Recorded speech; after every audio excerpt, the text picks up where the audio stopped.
చంద్రబాబు నాయుడు గారు మోడీ గారి ఆదేశాలతో 8 గంటల పని దినాన్ని 13 గంటలకు పెంచుతూ జీవో ఇచ్చారు. అసెంబ్లీలో తీర్మానం చేశారు. ఇది పక్కా దోపిడీ, ఇది లూటి. కార్మికులు 8 గంటలు పని చేయడానికే శక్తి సామర్థ్యం లేని పరిస్థితుల్లో ఉన్నాం.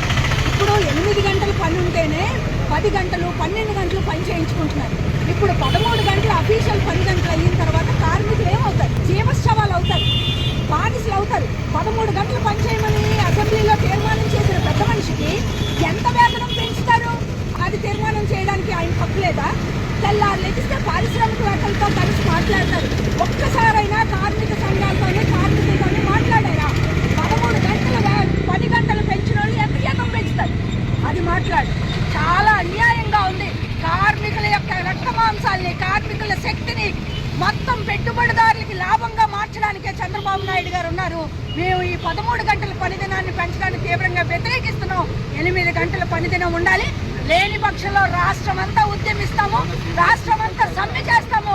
చంద్రబాబు పెట్టుబడిదారుల మనిషి, కార్మికుల మనిషి కాదు అని చెప్పి యావత్ ఆంధ్ర లోకానికి తెలియజేస్తాం.